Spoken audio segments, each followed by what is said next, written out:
If you enjoy our summaries, consider subscribing and hitting like. Each week, we bring you new summaries just for you. In the depths of a book that weaves the thread between yesterday and today, we encounter the secret language of fear, an odyssey that bears the human soul.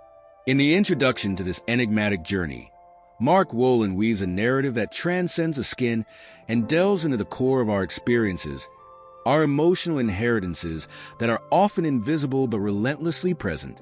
Wolynn invites us on a journey that begins with his own awakening, a moment of darkness where ocular migraines and blurred vision become symbols of deeper torment.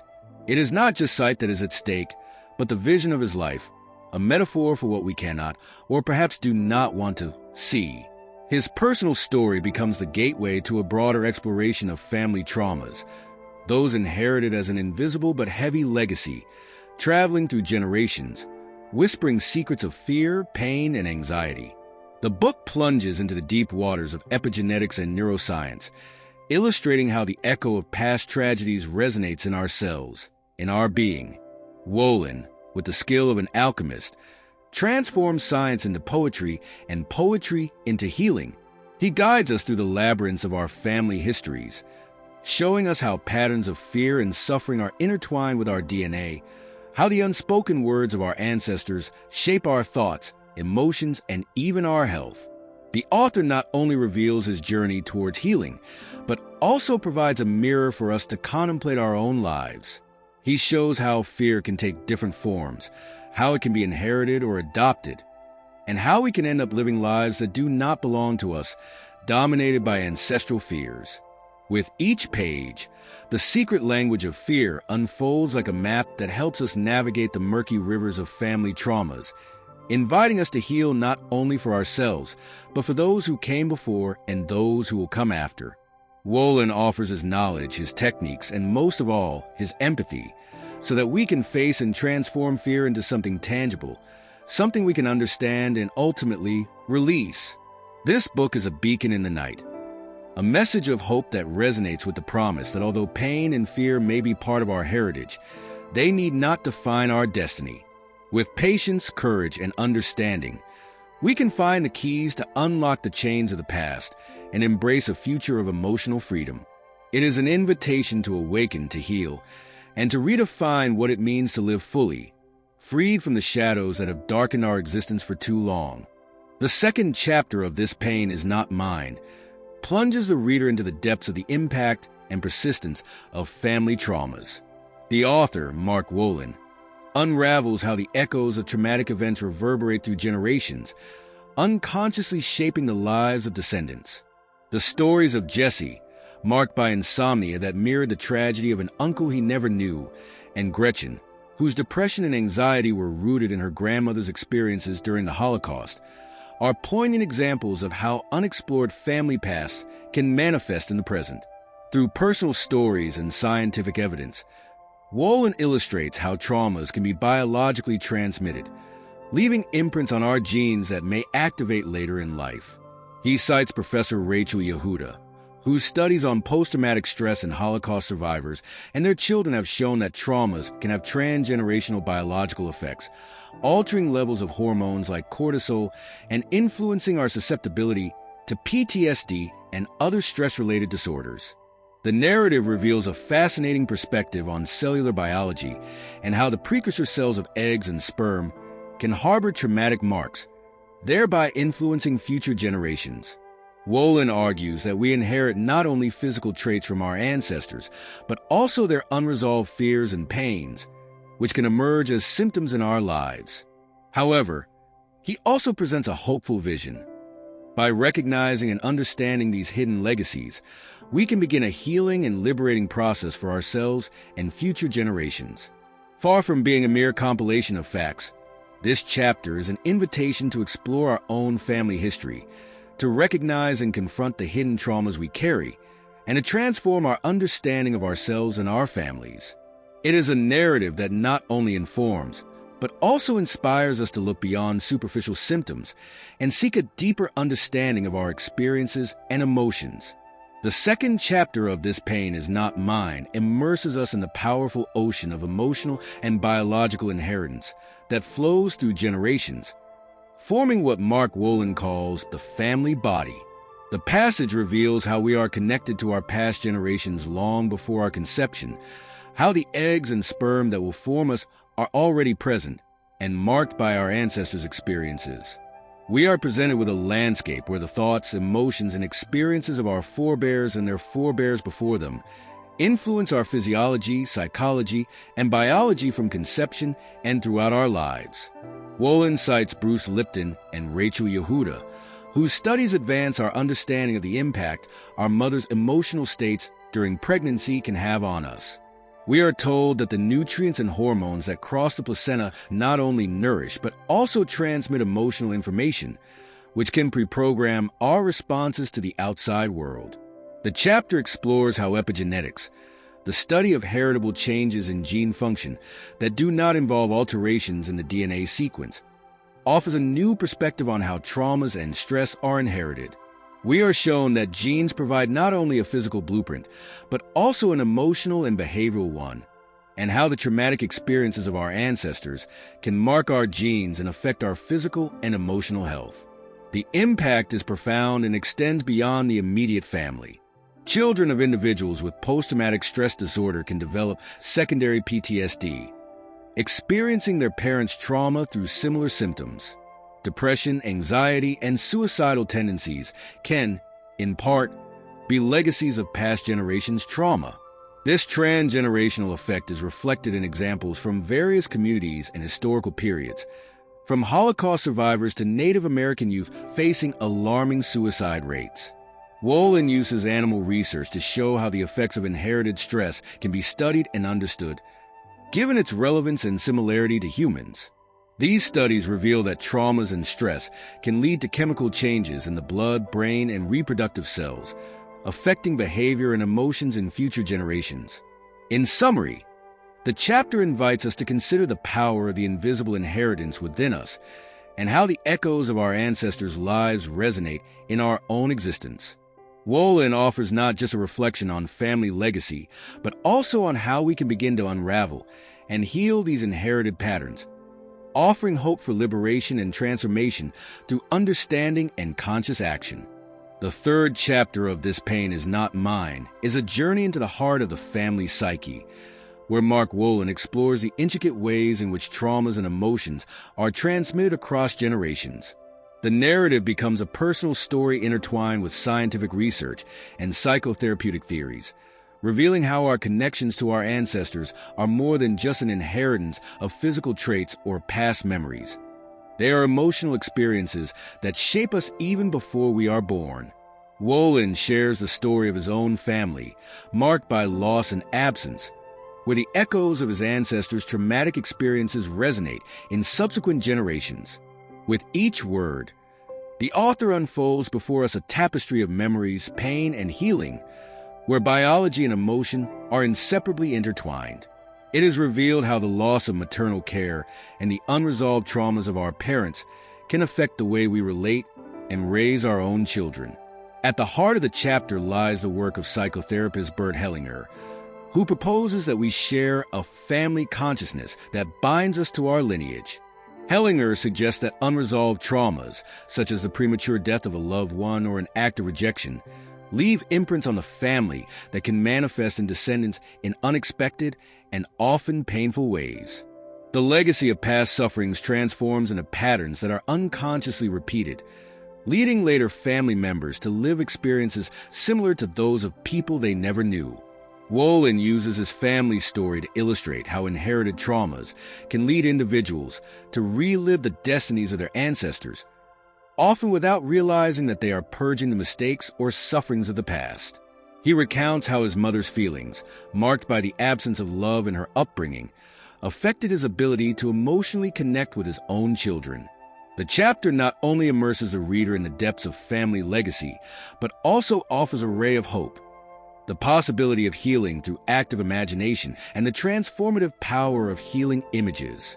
Wolynn emphasizes how powerful images can help us reconfigure our emotional responses and undo the harmful patterns we have inherited, an idea supported by the science of neuroplasticity and the brain's ability to form new connections and pathways towards healing. In this chapter, Wolynn not only tells a story, but he also provides a guide for understanding our stories, a way to connect with the ghosts of the past and turn them into ancestors, allowing us to move towards a future where the traumas of previous generations do not dictate our path. Chapter 4 opens with a captivating reflection on the impact and transmission of trauma across generations, suggesting that the imprints of painful experiences can endure and manifest long after they occurred.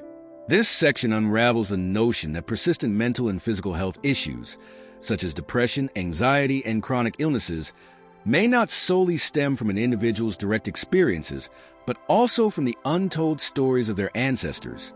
The author shares his professional and personal experience, revealing that the origins of certain behavior patterns, phobias, or illnesses might be hidden in the experiences of our parents, grandparents, or even great-grandparents. In this context, inherited family trauma is recognized as a palpable reality that does not dissolve over time and may seek resolution in present generations. These pages are a compendium of empirical observations and scientific advancements, intertwining clinical practice with findings from neuroscience, epigenetics, and the science of language. Tribute is paid to the influence of Bert Hellinger and his family therapeutic approach, which illuminates the psychological and physical effects of inherited traumas across generations. The author delves into his own story, beginning with a personal crisis triggered by ocular migraines and vision loss, which led him to abandon everything in search of healing. Through a spiritual and physical journey, he discovers that his struggle was not only against a physical illness, but against the echoes of ancestral traumas manifesting in his body and mind. Finally, after a series of profound revelations, including the influence of his parents and grandparents on his own fears and ailments, the author achieves personal transformation that results in the recovery of his vision and a renewed relationship with his parents. This journey powerfully illustrates how connecting with our family past can be an essential key to healing and self-understanding. The chapter concludes with the promise to teach the reader how to identify inherited family patterns and break the cycle of suffering, offering a message of hope and empowerment for those who carry the invisible burden of past traumas.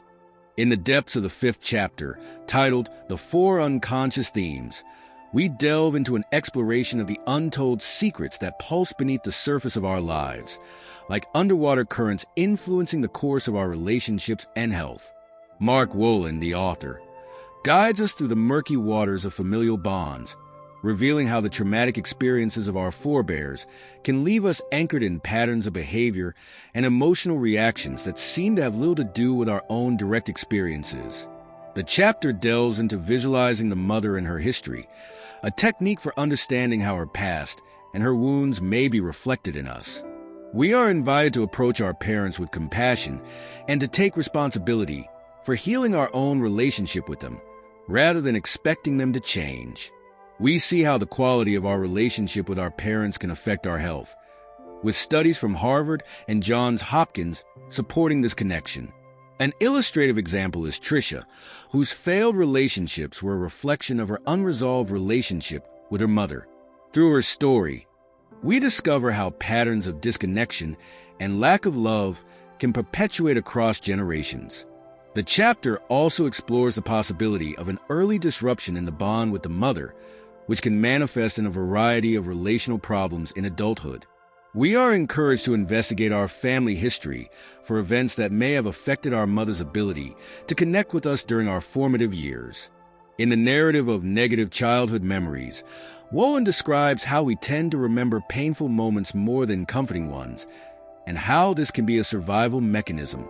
He points out that our brains are wired to remember and react to threats, which can make positive memories feel inaccessible. The concept of unconscious identification with a family system member other than the parents is revealed as another key to understanding mysterious behaviors and inexplicable feelings. Through cases like Todd, who inherited violent feelings from his grandfather, and Megan, whose sudden distancing from her husband mirrored her grandmother's tragedy. It has illustrated how we can live emotions that are not our own, but inherited. Finally, we are introduced to the nuclear language map, a tool for discovering the origins of our traumas. We are taught to listen to our most emotionally charged words and phrases, to trace the roots of our deepest complaints, which can lead us to the hidden source of our current problems. This chapter invites us into deep introspection, to consider the untold stories that lie behind what we feel and experience, and to find ways to free ourselves from the currents of pain that flow from the past into our present.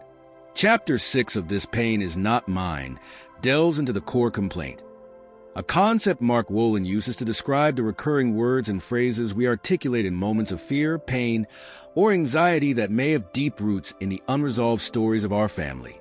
Wolynn illustrates how personal narratives of anxiety and fear often reflect inherited traumas and fears that are not directly ours, but have been unconsciously absorbed from our ancestors. For example, Sandy, marked by the Holocaust history in her family, lived with a paralyzing fear of death and enclosed spaces, panicking at the thought that she might die and that it was beyond her control. This terror manifested as claustrophobia and panic attacks, symptoms that resonated with the atrocious experiences of her grandparents in Auschwitz. Through therapy involving visualization and dialogue with past generations, Sandy manages to identify and free herself from emotions that do not belong to her. Lorena, on the other hand, carried the fear of being a failure and madness, reflected in her social anxiety and seemingly intractable health issues. She discovers that these concerns mirror the lives of her grandfather and aunt, both considered failures and who had been in psychiatric institutions. By recognizing that these fears did not originate from her, but were echoes of family pain, Lorena achieves significant relief and begins to heal. This chapter emphasizes the power of introspection and family history in understanding our current fears and behaviors. By exploring the core complaint, we can unearth and confront past traumas, allowing us to live more fully and without the burden of inherited anxiety. Wolynn argues that this process is not only liberating on a personal level, but can also prevent the transmission of these patterns of suffering to future generations. In the heart of an invisible world, where emotions anchor our deepest complaints and fears, we find Carson and Sandy, two souls navigating the turbulent seas of inherited anguish. Through the pages of the 7th chapter of This Pain Is Not Mine, we delve into the intertwined lives of these individuals and the unsettling presence of a family legacy that whispers from the past. Carson, engulfed in the shadow of an absent father and a blurred identity, is tormented by the idea of being forgotten, of leaving no mark. It is the voice of a father who lost his own legacy, reflected in his son's fears. The rebirth of their relationship, like two celestial bodies gravitating back towards each other, dispels Carson's panic attacks, demonstrating that sometimes healing a lost connection can be the master key to freeing ourselves from our own emotional prisons. Sandy, on the other hand, carries the heavy blanket of claustrophobia and fear of death, a mantle woven in the gas chambers of Auschwitz, imbued with the terror of her ancestors. Claustrophobia, a manifestation of the panic her grandparents and aunt must have felt, becomes her own narrative of fear, an echo of the past that still resonated in her present. Meanwhile, Lorena, trapped in a vicious circle of anxiety and fear of failure, discovers that her nuclear language is a compass pointing to a grandfather and aunt, both marked by the tragedy of rejection and suicide. In her story, we see how pain is passed from generation to generation as an unwritten inheritance that shapes our lives in ways we are only beginning to understand. This chapter is an invitation to explore the darkest corners of our psyche, to recognize that our deepest complaints may not be entirely our own, but whispers of past lives still seeking to be heard and healed. It teaches us that by confronting our shadows and speaking with those who preceded us, we can find a path to peace and reconciliation with ourselves and our history. In a narrative that intertwines legacy, trauma, and hope, This Pain Is Not Mine shows us that although we carry burdens that do not belong to us, we have the power to place them correctly in history and, in the process, free ourselves to write our own chapters. This is not just a chapter of a book, but a mirror reflecting our most intimate struggles, our deepest anxieties, and invites us to ask, what part of our pain truly belongs to us? And more importantly, how can we heal those wounds to live fuller and more connected lives? The 8th chapter of this book immerses us in the universe of words that vibrate with the weight of familial legacy. Like a spell, core phrases act as keys that unlock ancient doors to stories still pulsating in the blood of those who inherit them. In this chapter, we meet individuals like Lisa, who clings to her phrase, "My child will die," an emotional inheritance that spans generations. Her terror is an echo of her ancestors' history, who fled the Carpathians with their children, some of whom did not survive the journey. Lisa's anxiety softens as she connects her fear with the fate of her ancestors, finally allowing her to enjoy her children instead of living in constant fear for their well-being. Carol, on the other hand, battles the weight of her body and the fear of loneliness, a core phrase that says much more than it seems. Beneath its surface lies the untold story of her family, the children who were born stillborn, and the grandmother whose body became her betrayer. Her excess weight and her isolation are a physical and emotional representation of her grandmother's and uncle's trauma, a burden that does not belong to her. The stories of these individuals are the threads that weave a fabric of complexity and repeating family patterns. They teach us that the phrases we carry in our core may be reflections of past experiences, whispers from those who came before us.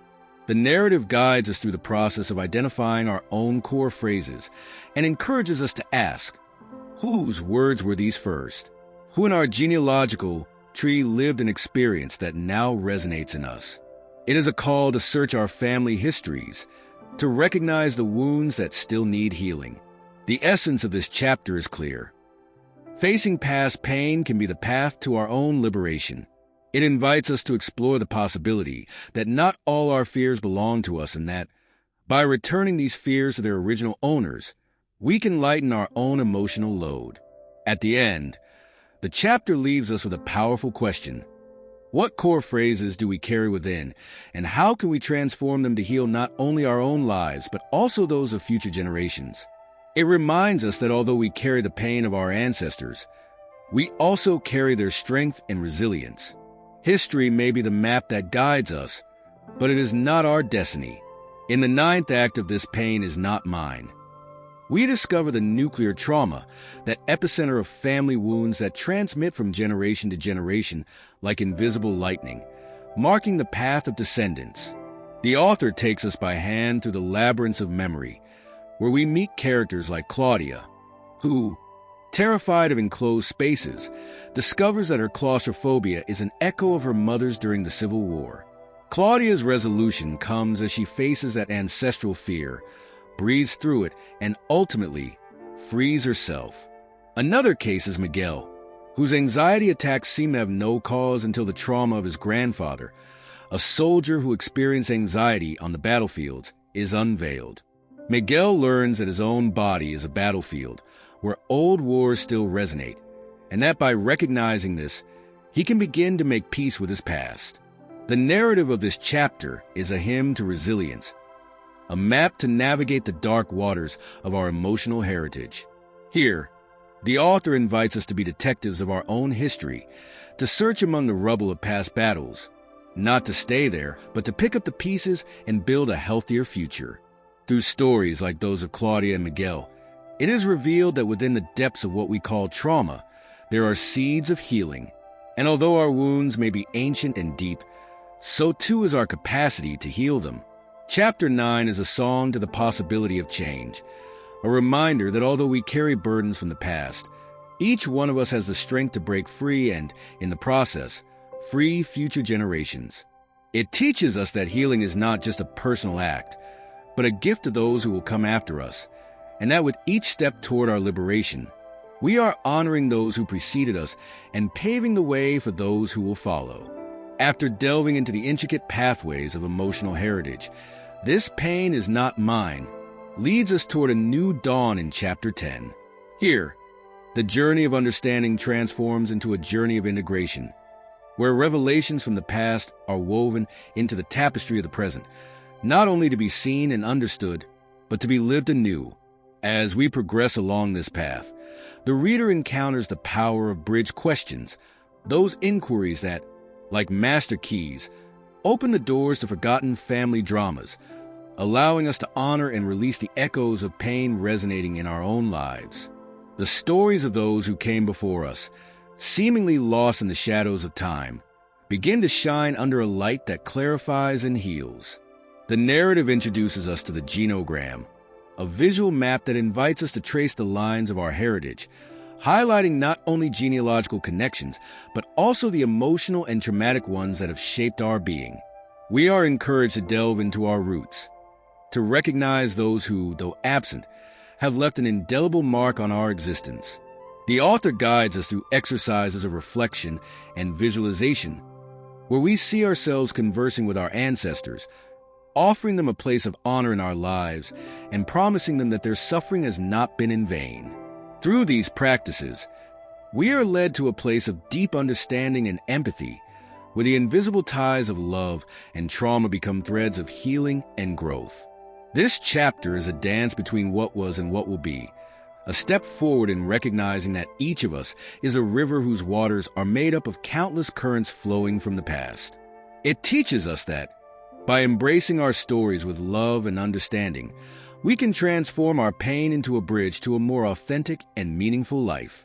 Ultimately, the chapter urges us to turn our new understanding into concrete actions that reflect our commitment to change and healing.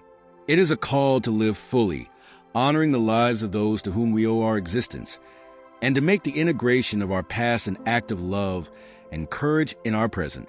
Chapter 11 of This Pain Is Not Mine reveals the depth of the nuclear language of separation, an emotive code rooted deep within our fibers that resonates with the power of broken bonds and lost connections.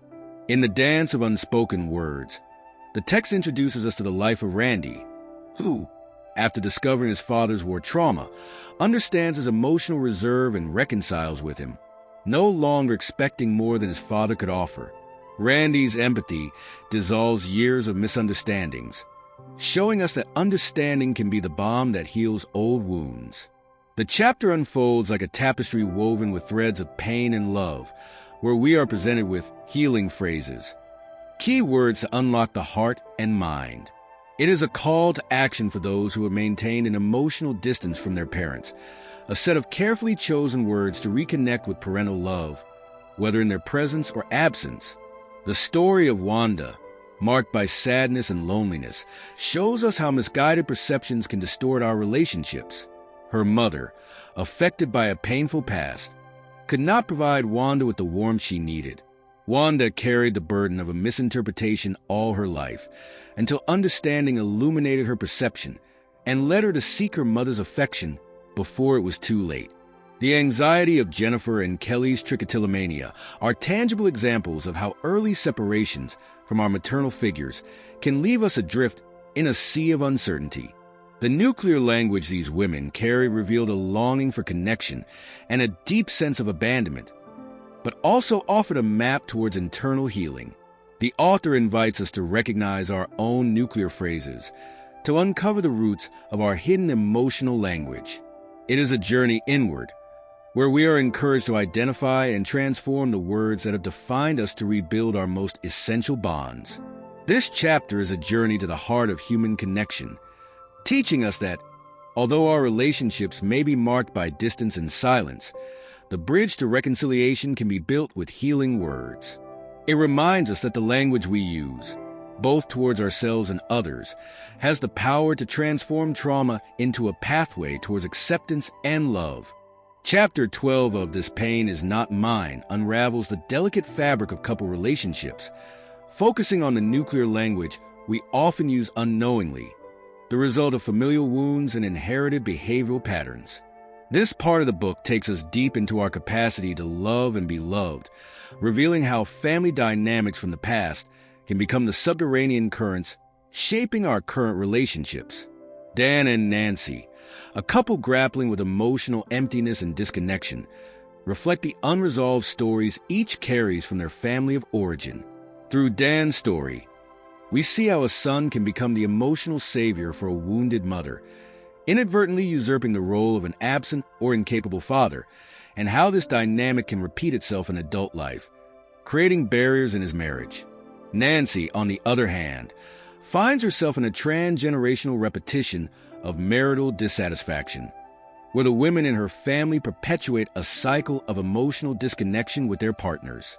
The chapter dives into nuclear phrases, those echoes of fear and pain that arise from our childhood experiences or family histories, such as, "I will end up alone," or "I am not enough." These phrases, though spoken in the current context, have roots in the trauma of previous generations and profoundly affect how we relate to our partners. The author invites us to question these nuclear phrases and understand how they connect with our current relationship issues. Through exercises of introspection and visualization, we are encouraged to heal our relationships with our parents and, by extension, with our partners. This chapter is a mirror reflecting our deepest fears and offers tools to unravel the mystery of our relational difficulties. In the end, it reminds us that love and connection are possible when we understand and transform the nuclear language of our wounds. It shows us that although we may inherit the pain of past relationships, we also have the innate ability to heal and build relationships filled with love and understanding. In the pages, we explore from Chapter 13 of This Pain Is Not Mine by Mark Wolynn, the complex web of our relationships with our parents and how these can profoundly influence our psyche and behavior, even manifesting in physical forms like trichotillomania, is addressed. Wolynn immerses us in the psychotherapy of images and healing phrases, which are not mere words, but keys that open neural pathways to healing. The practices he describes, though simple, have the strength of repetition and visualization to modify the brain and anchor positive emotions in us. The text also helps us understand that broken relationships or undeveloped connections with parents can be internalized and replicated in other areas of our lives, such as in romantic love, where we often unconsciously seek our partners to fill emotional voids left by maternal or paternal figures. The narrative shows us how these wounds, often hidden behind what Wolynn calls nuclear language, can be traced and addressed to allow for authentic healing. Wolynn explains how reconciliation and peace with our parents, whether they are present or not, alive or deceased, is fundamental to our own inner peace. Through concrete examples like the story of Wanda, who, after understanding the magnitude of her mother's pain, hurries to reconcile with her, the author illustrates the powerful connection between emotional understanding and personal healing. The chapter concludes with a reflection on how early separations from parents, especially from the mother, can leave an indelible mark on our relationships and sense of security, but also emphasizes that recognizing and confronting these experiences can be the first step towards recovery and wholeness.